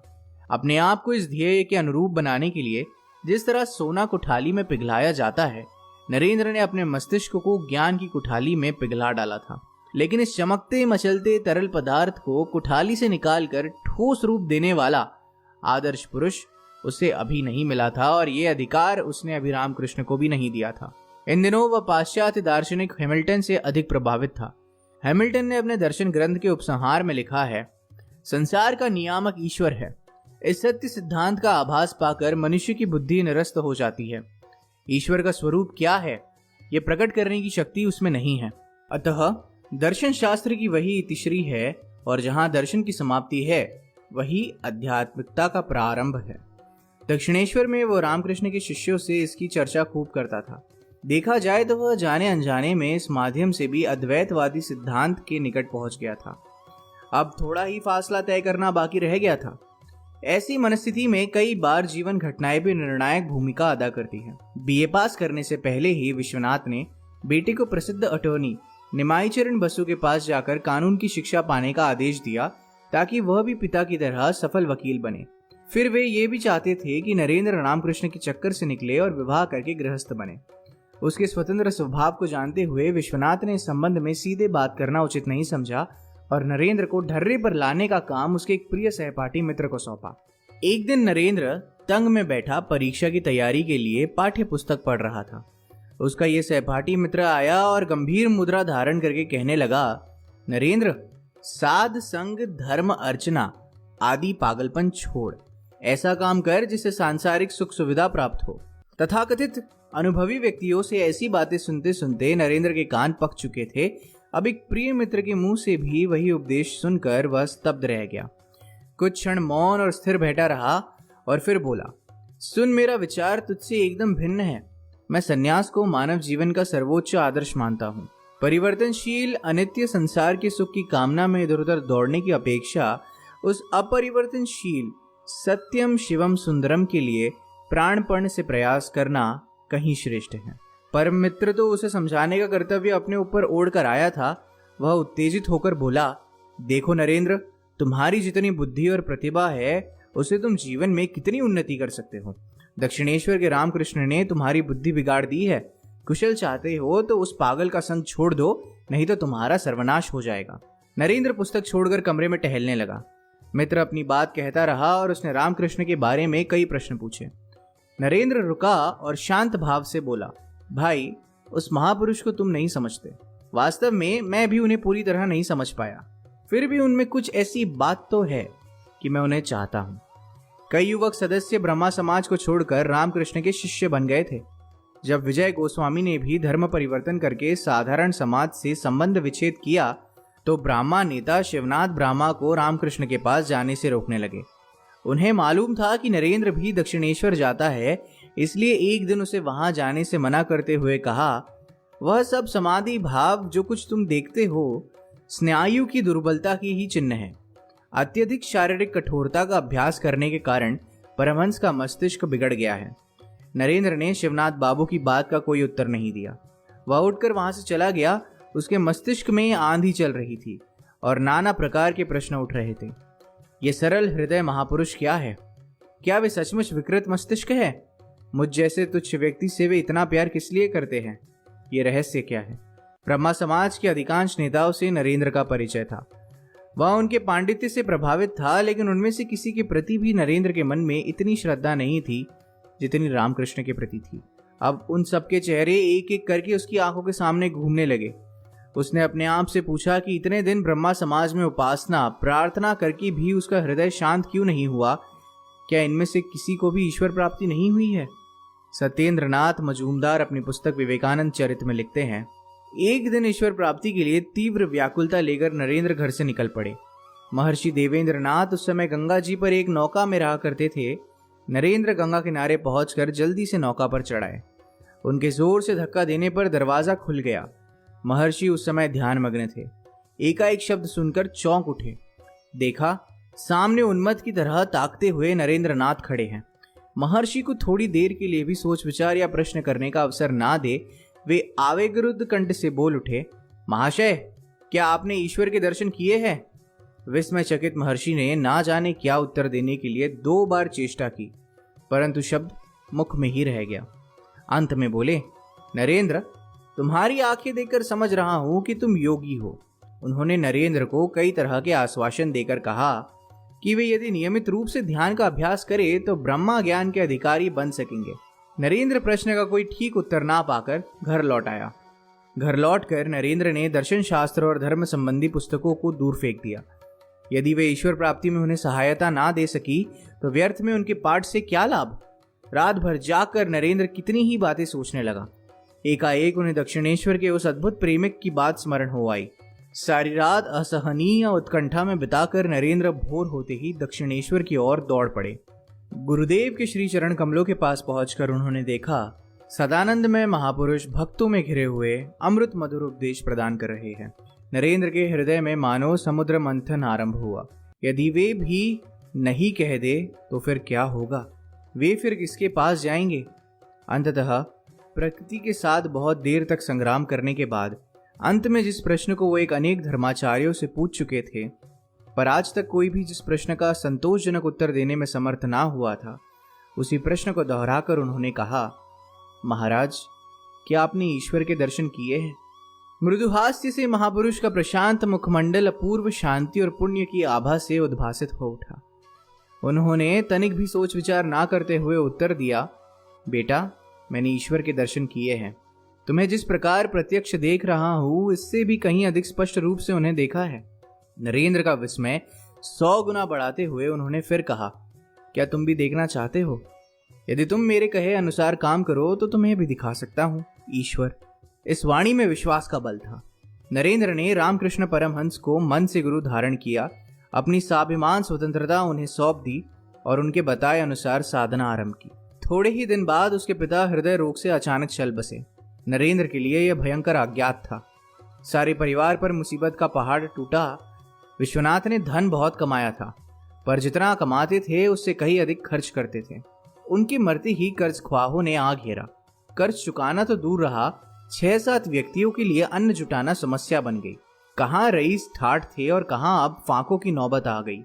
नरेंद्र ने पहली बार दरिद्रता का स्वाद चखा। मित्र भी आजमाए गए, सबने इस संकट में मुंह फेर लिया। नरेंद्र ही अब परिवार में सबसे बड़ा था, इसलिए आजीविका का भार उसी पर आ पड़ा।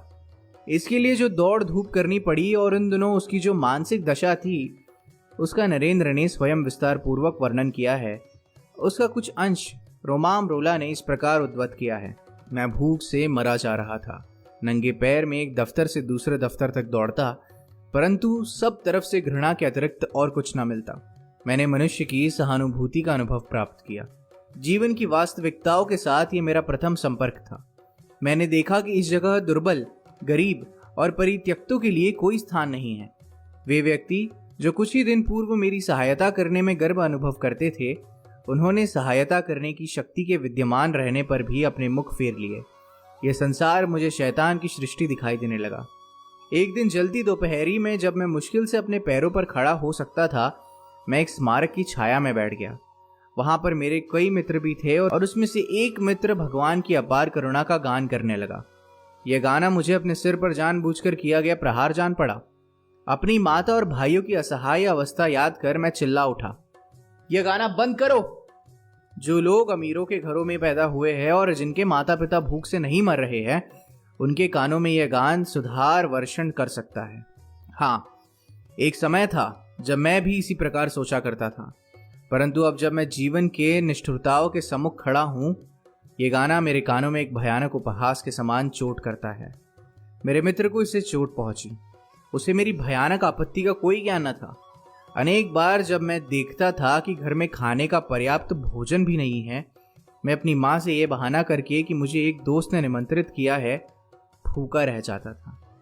मेरे धनी मित्र ने मुझे दुर्भाग्य के बारे में कौतूहल व चिंता प्रकट नहीं की और मैं अपनी इस दुर्वस्था को किसी पर प्रकट ना करता था। नरेंद्र के चरित्र गठन में माँ का प्रभाव सबसे अधिक था। वे एक धर्मप्राण महिला थी। पर इस घोर संकट में उनका विश्वास भी डगमगा गया।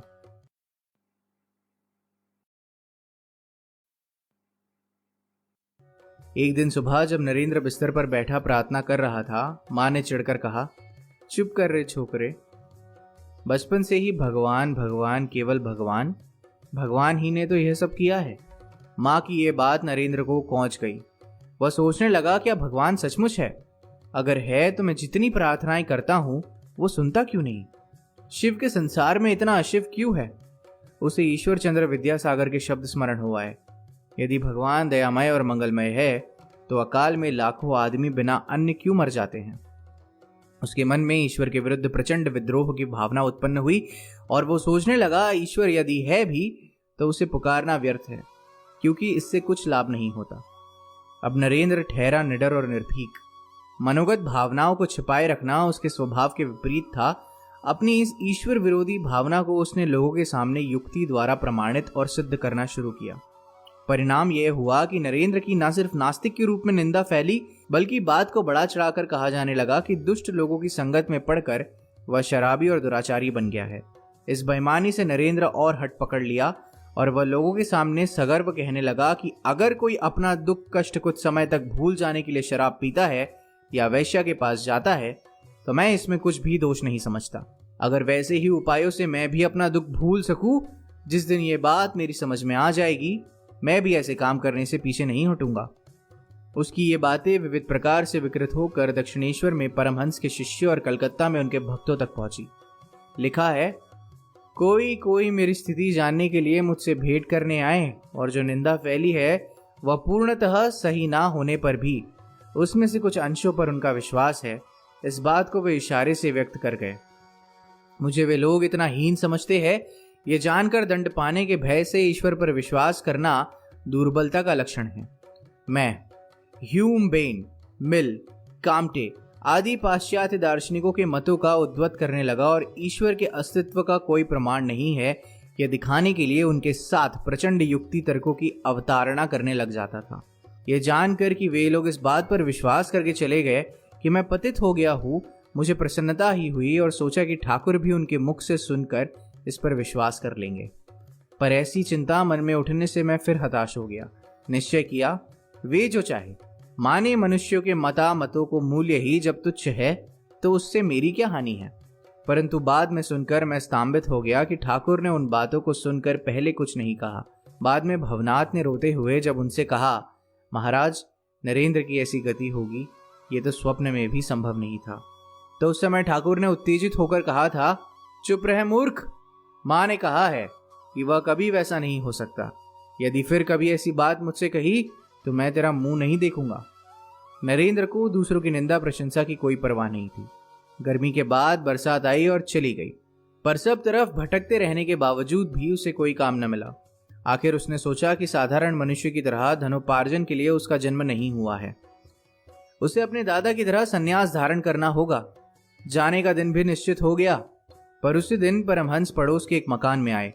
नरेंद्र उनके दर्शन करने गया और वे उसे आग्रह पूर्वक अपने साथ दक्षिणेश्वर ले आए।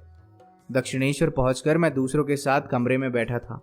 इतने में ठाकुर का भावावेश हुआ। देखते देखते वे एकाएक मेरे पास आए और मुझे प्रेम से पकड़कर आंसू बहाते हुए गाने लगे, कथा कहीते डराई, ना कहीते ओ डराई, अमार मने संदेह है, बुझी तो माय हराई हराई। बात कहने में डरता हूँ, ना कहने में भी डरता हूँ। मेरे मन में संदेह होता है कि शायद तुम्हें खो बैठूं। अंतर की प्रबल भाव राशि को अब तक मैंने रोक रखा था, अब उसका वेग नहीं संभाल सका।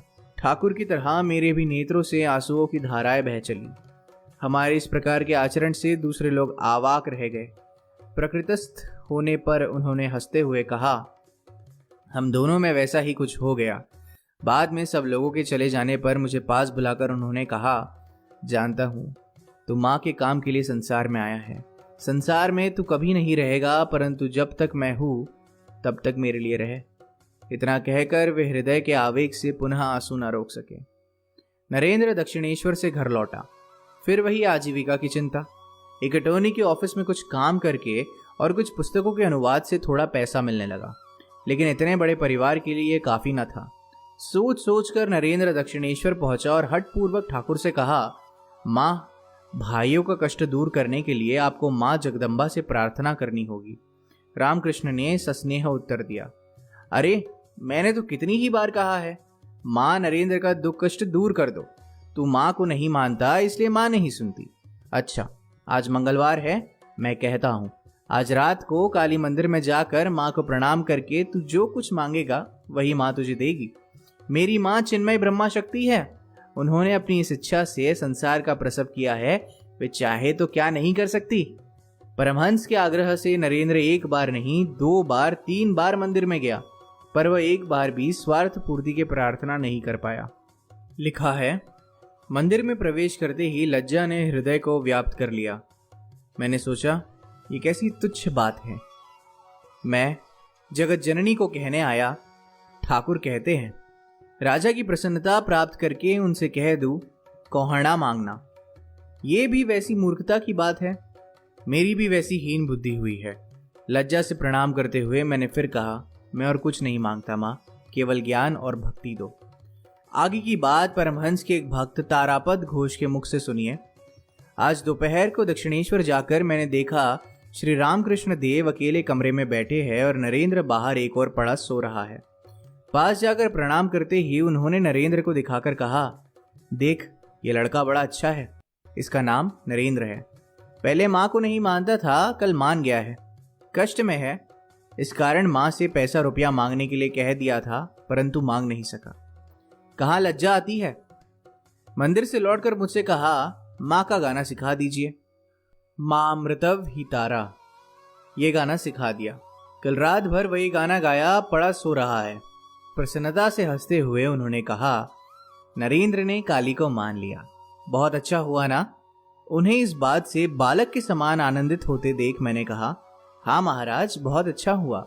कुछ देर बाद पुनः हंसते हुए बोले, नरेंद्र ने माँ को मान लिया, बहुत अच्छा हुआ। क्यों? उसी बात को बारंबार घुमा फिरा कर कहते हुए वे आनंद प्रकट करने लगे। निद्रा भंग होने पर लगभग दिन के 4 बजे नरेंद्र कमरे में आकर ठाकुर के पास बैठ गए। ठाकुर उन्हें देखकर भावाष्टी होकर उनसे सटकर प्रायः उन्हीं की गोद में बैठे और कहने लगे, अपना शरीर और नरेंद्र का शरीर क्रमशः दिखाकर देखता हूं कि ये मैं हूं, फिर भी मैं हूं। सच कहता हूं, कुछ भी भेद नहीं देख पा रहा हूं। जैसे गंगा के जल में एक लाठी का आधा भाग डुबा देने से 2 भाग दिखाई पड़ते हैं, पर यथार्थ में 2 भाग नहीं है, एक ही है। समझा, माँ के सिवाय और है ही क्या क्यों। बातचीत में 8 बज गए। उस समय ठाकुर की भावावस्था कम होते देखकर नरेंद्र और मैं उनसे विदा लेकर कलकत्ता लौट आए। इसके बाद हमने नरेंद्र को अनेक बार कहते सुना है, अकेले ठाकुर ही प्रथम दिन की भेंट से हर समय समान भाव से मेरे ऊपर विश्वास करते आए हैं, अन्य कोई नहीं, अपने माँ भाई भी नहीं। उनके इस प्रकार के विश्वास और प्यार ही ने मुझे जन्म भर के लिए बांध लिया है। केवल वही प्यार करना जानते हैं और कर सकते हैं। संसार के दूसरे लोग केवल अपने स्वार्थ साधन के लिए प्यार करते हैं। मूर्ति पूजा से घृणा करने वाला नरेंद्र अंत में खुद मूर्ति पूजक बन गया। प्रेम से तर्क पराजित हुआ। बाद को जब वे नरेंद्र विवेकानंद बन गए थे, तब उन्होंने कुमारी मेरी हेल को लॉस एंजलिस में 18 जून 1900 के पत्र में लिखा था, काली पूजा किसी भी धर्म का आवश्यक साधन है। धर्म के विषय में जितना कुछ भी जानने योग्य है, तुमने कभी भी उसके विषय में मुझे प्रवचन करते या भारत में उसकी शिक्षा देते हुए नहीं सुना होगा। मैं केवल उन्हीं चीज़ों की शिक्षा देता हूँ जो विश्व मानवता के लिए हितकर है। यदि कोई ऐसी विचित्र विधि है जो केवल मुझी पर लागू होती है, तो मैं उससे गुप्त रखता हूँ और यहीं पर बात खत्म हो जाती है। मैं तुम्हें नहीं बताऊंगा कि काली पूजा क्या है, क्योंकि कभी मैंने इसकी शिक्षा किसी और को नहीं दी। शिक्षा में वे सिद्धांत ही को प्रमुख मानते थे। ये बात स्वामी त्रिगुणातीतानच्छ को न्यूयॉर्क के लिखे 14 अप्रैल 1896 के पत्र में भी स्पष्ट हो जाती है। रामकृष्ण परमहंस ईश्वर है, भगवान है, क्या इस प्रकार की बातें यहाँ चल सकती है? सबके हृदय में बलपूर्वक उस प्रकार की भावना को बदमूल कर देने का झुकाव मैं में विद्यमान है, किंतु इसमें हम एक शूद्र संप्रदाय के रूप में परिणत हो जाएंगे। तुम लोग इस प्रकार के प्रयत्न से हमेशा दूर रहना। यदि लोग भगवत बुद्धि से उनकी पूजा करें तो कोई हानि नहीं है। उनको ना तो प्रोत्साहित करना और ना ही निरुत्साहित।